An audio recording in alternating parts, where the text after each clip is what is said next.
Hi students, I'm Una. And I'm Scott. I'm a UK OET teacher. I'm also an OET teacher from the UK. We've been teaching students to pass their exams for many years. And now we're excited to help you pass your exams too. This is the Swoosh English OET Podcast. Let's get started. Are you struggling with your OET exam preparation? Are you unsure how to reach your target score of a grade A or B? Let Swoosh English help you get there. Go to www.swooshenglish.com or click the link in the description for your free OET complete guide to writing. Everything you need to know to pass your OET writing step by step. Go to www.swooshenglish.com or click on the link in the description below.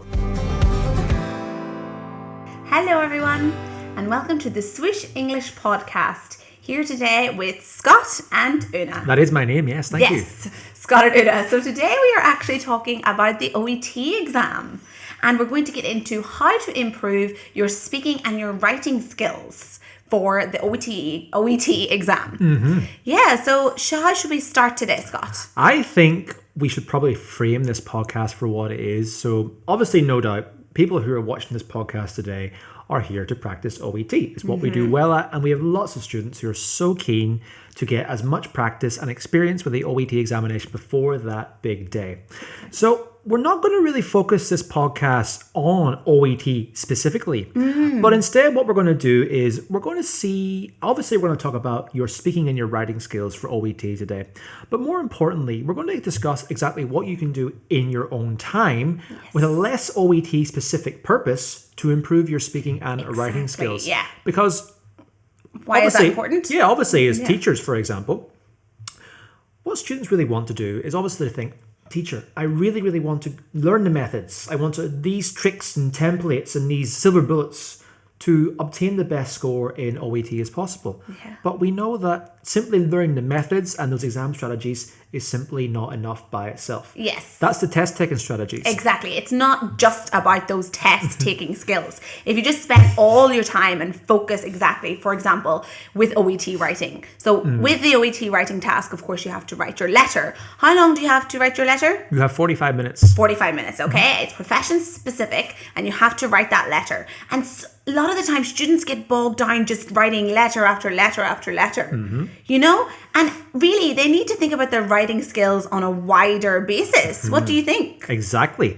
So what we're trying to do today is we're trying to get into not just the writing, as Una mentioned, but also the speaking component as well with your role plays, how you can improve those role plays. We're going to look at some general ways that you can approach OET, speaking and writing, outside of your dedicated OET practice to improve those skills overall, because all of this is a very holistic approach which will improve your own ability to do well in this examination. You need the linguistic skills as well as the exam taking skills as well. Yes, exactly. As we said, it's not just test taking skills that are important, it's also your overall language skills. And sometimes you forget about that, you know? For example, students spend so much time just writing letters and they don't actually really look at, fundamental grammar or, how to write complex sentences. It's all about making sure that you are doing, working on your language skills as well.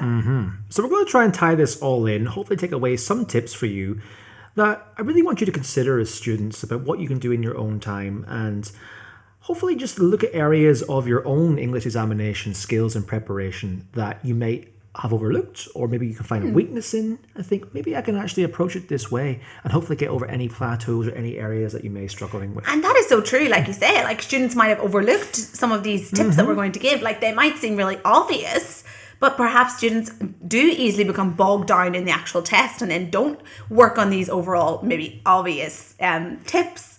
Okay, yeah, so what is your first tip then? Shall we start with writing? Yep, let's start with writing. Okay. So we're going to talk about two aspects today of communicative purpose. So what we mean by that is really writing or speaking for a reason, and that is to communicate. That's why we use language. We want to communicate effectively, purposefully, and also be understood as well. So obviously when you're writing a letter on the day of the OET examination, or you're preparing in your mock preparation classes with us at Swoosh English, or doing your own practice in your own time, you're probably thinking, it's just rote writing. I'm just writing for the sake of it. Obviously you're doing your exam preparation, but I feel like if you're genuinely trying to actually come up with a solution or communicate with someone. Yeah. Okay, it could be a doctor for a referral letter. It may be advice to a GP or a surgeon, or maybe a sister on a ward, for example. Then I feel like your writing will be better if you have that genuine purpose for your communication. Now, obviously, that's very hard to replicate when you're doing these classes, because obviously you're writing for the teacher. The teacher's going to mark it and go, okay, you did X, Y, and Z, but you didn't do this. Okay, I'm just going to go and take that away. So just try and think about ways that we can actually genuinely improve that purpose of communication. Yeah. So to really have a motivation and to really achieve something from that writing. Yeah. So how do we do that then? What different things can we do in daily life in order to really be writing for a purpose? Of course, in our OET letters, we're writing for a purpose. You are writing for a purpose. But it's not real, I guess. Yes, obviously you're writing to like a fake doctor or a fake nurse. Even though it's supposed to replicate what you're going to do as part of your job. And don't forget, many of you guys have probably done this as part of your job as well. It's all about just trying to understand that purpose again. So my advice to this would be is, obviously you may have a study buddy, you may have a friend, you may have a colleague, you may have a work buddy. Who speak English. Who speak English. You may be on a forum, you may be obviously commenting on Facebook or other medical forums, for example, or even just general interest forums as well. Make the use of your writing skills. Yeah. So type your emails. Try and keep them nice and formal if you can, but the idea of this is not to necessarily be formal, but just to let go of your test-taking needs and just genuinely start communicating in a writing purpose as much as possible. It will force you to really think about the tone that you have to use, the style of language that you have to use, because you will want your purpose to come across correctly to whoever it is you're writing to. And I think we'll just pick up on one of the things you said there, even writings. Obviously, not everyone has a colleague who speaks English or works in an English speaking environment. But we all have Facebook and we all have, YouTube. And what is one thing that people do a lot these days? It's writing comments. Writing comments on something that has really sparked your interest. It's probably made you very angry mostly, right? Definitely. There's times I have really, come across a video on Facebook and it just makes me want to leave a reply and rant. And I really want to communicate what I feel about it. So I'm writing for a purpose. I'm writing to convince people otherwise, to convince people that the video or the point of view that has been expressed is incorrect. So I'm writing to really persuade people, right. And you probably actually have that genuine purpose to write as well, which means you're going to put your heart and your soul to it. You're going to write it as well as you can. And that's going to just push you to the next level as well. Yeah. And also, most importantly too, if you're actually writing on a forum or you're writing an email, etc., you're going to get a reply. So obviously it's not going to be a reply like an English teacher saying, well, you've used the past perfect wrong and you've forgotten your articles here and there. You're actually going to get a response from someone. So you're going to see, okay, did that person understand my point? Have I actually managed to convey my point accurately? Is there anything they didn't understand? And you can see how effective your writing is. That is so true, isn't it? Because if they respond to your comment and it's really not what you meant, well then you're thinking, okay, did I not explain myself correctly then? Was my language the problem here? Was my tone the problem? So yeah, definitely, that's really good. And then obviously, once you get the reply, it also means that you're going to have to write a follow-up response. Write a follow-up reply as well. So it's all about validating your own response and practicing that writing flair. Yeah. It doesn't necessarily have to be medical themed, like you're writing a referral letter as part of your OET examination. But the important thing is, it's just that you're writing for a purpose. Because I do believe when you are writing for a purpose, you may obviously pick up on things that you maybe have missed out on. You actually understand what you're good at. And you just get that flair down as well. Genuinely, if you're writing for a purpose, then your writing will be better. Definitely. Are you struggling with your OET exam preparation? Are you unsure how to reach your target score of a grade A or B? Let Swoosh English help you get there. Go to www.swooshenglish.com or click the link in the description for your free OET complete guide to writing. Everything you need to know to pass your OET writing step by step. Go to www.swooshenglish.com or click on the link in the description below. Yeah, so try and write emails if you've got friends. But obviously, as we've just discussed, that's not a barrier. So if you don't have any friends or any colleagues who you can write to in English, then you can just go on one of these forums.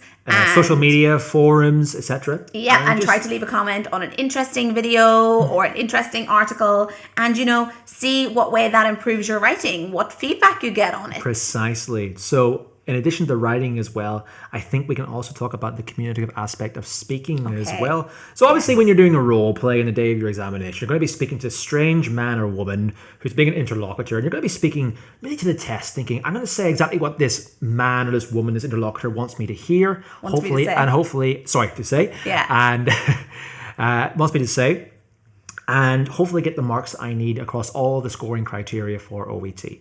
But once again, that takes away from your actual communication criteria. You want to be able to communicate effectively, not like that interlocutor was actually an examiner, but like they were, a tick box exercise. Like they were a patient. Like they were a patient. So you're actually genuinely communicating for a purpose. And that can be quite hard when you're doing your OET practice. So we recommend, just like your writing as well, that if you have a friend, speak to your friend in English as much as possible. Don't necessarily speak about medical knowledge or OET stuff. Talk about stuff that you find interesting. It could be politics, it could be history, it could be nature, it could be just show business and celebrity gossip if that's what you're really into. Yeah, something where you're really trying to achieve something as well, you know. You've got some sort of goal that you want to achieve with your speech. Again, it could be persuading somebody to do something. It could be, especially in the workplace, this would be really useful. If you can speak English in the workplace, it'd be great. Perhaps you can speak with colleagues about organising a day out, and that's your end goal. You know, you have the end goal to organise that day out. Or perhaps you want to organise a schedule for the day with a family member, you know. So these are ways that you can really improve your English skills by speaking for a purpose, as we say. Yeah. And then if you're concerned about perhaps breakdowns, does that breakdowns in the communication where there's a barrier in the communication that you feel like you can't overcome? And should this fear stop you from speaking in daily life in English? Actually, absolutely not, because breakdowns in communication can happen no matter what level you are or who you're speaking to. But if you're actually engaging in these breakdowns and trying to find a way to overcome them, then you are actively trying to find ways to improve your own communication. And of course, this is highly relevant to OET as well. When you got to speak for 5 minutes as if you were a doctor talking to a patient, there may be times when there's breakdown in communication. You may have a difficult patient, you may have an angry patient, or you might not be sure about how to proceed. So these are very real and practical ways to overcome OET-specific problems as well. So what you're saying is it's good to come across these barriers and these breakdowns in communication, because you will learn how to deal with those situations better. But ultimately you shouldn't fear them as well. Of course not. You shouldn't fear them, because it will give you, it's everything, what is it, like the quote, every failure or every problem that you come across is a challenge to do better. Yeah, it's like a challenge, and you're going to learn something from it. So don't, stop speaking in these environments because you're afraid of those breakdowns. Embrace those breakdowns, see how you can get by them, and that will improve your English speaking skills overall. Yeah, if you get knocked down, you get up again. Exactly, that's it. Better as well. So find the ways to talk to friends, communicate with them in a general specific way that you find interesting and engaging to improve your own communication skills. Definitely. For sure.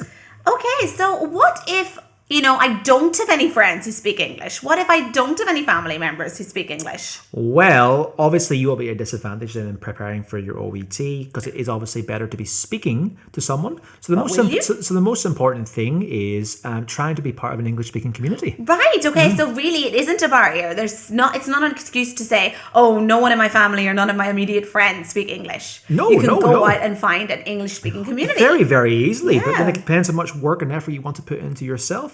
But of course, having more friends and more people to talk about is obviously an interesting thing, only for obviously your own personal reasons, but also can benefit your English and your OET as well. Yeah. So what communities can we go to then? Like, where can students find? What about like Meetup? Well, there's many meetups you can go to. Meetup.com. Have you heard of that website? Oh yeah, meetup.com. Yeah. So students can go on meetup.com, and I'm sure in any city you are over the world, there is some group on there where the students want to get together. There's students who want to get together and practice their English communicative skills. Right. It's also Interpals as well, right? Very good, where people can communicate via email or maybe even later swap Skype details. Oh, precisely, Yeah. So it's a good way for you. Obviously, you can find these dedicated groups that you can obviously find people of a similar interest to you.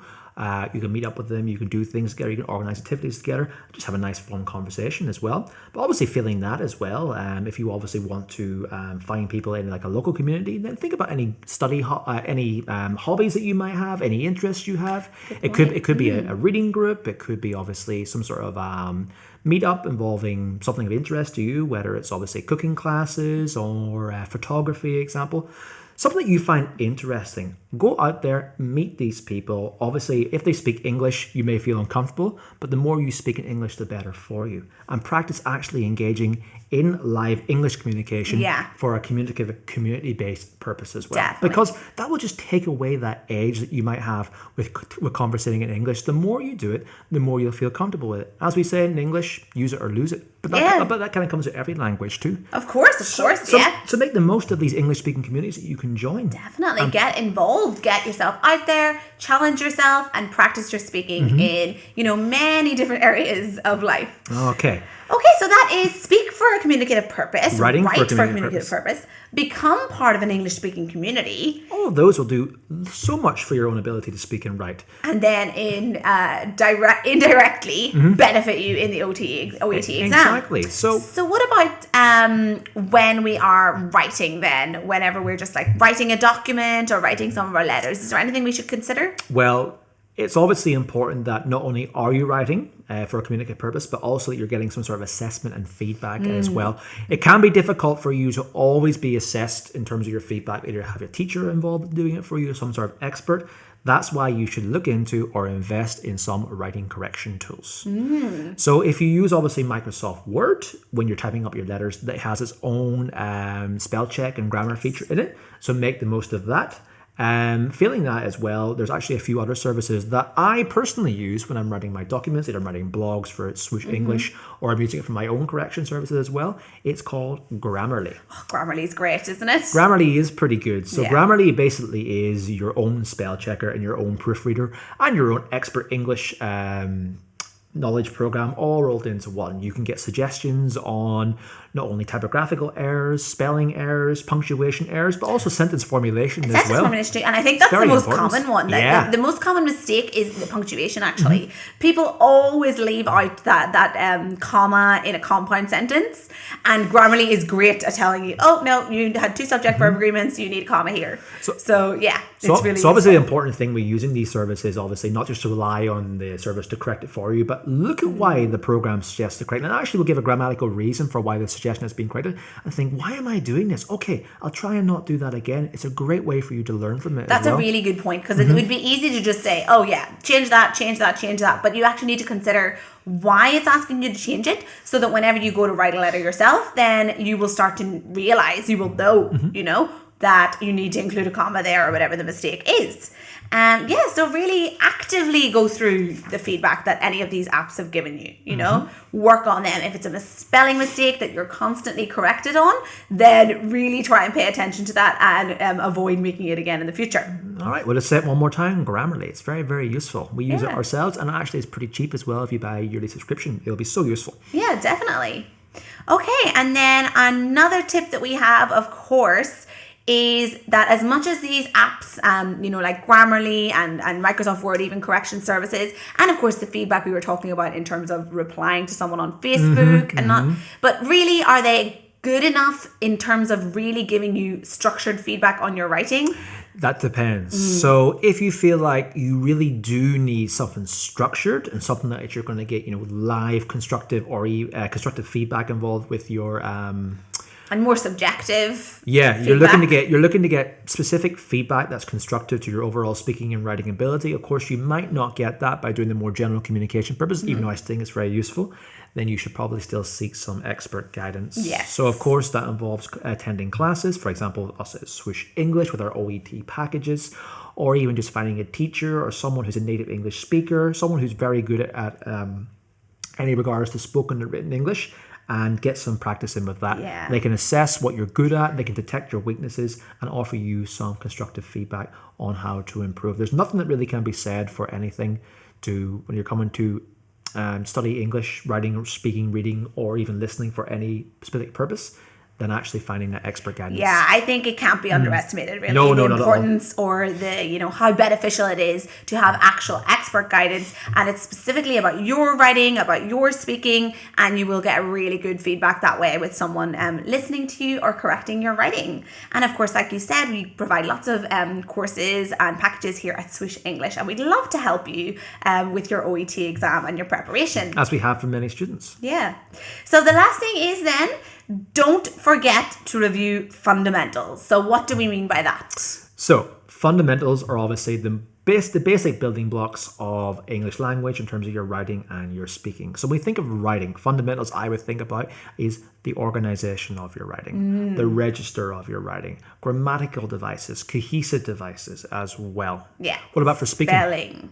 Spelling as well, of when course. When it comes to speaking, of course, you're talking as well about linking, about how you link your sentences, how you link your speech.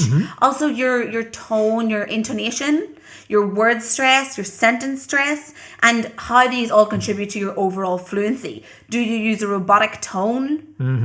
Really think about those things. Maybe you have your vocabulary down. Your vocabulary is wonderful and you can use all your medical language, in a flowing way. But do you sound like a robot when you speak? Very important. Yeah. So these are the fundamental things that you need to consider.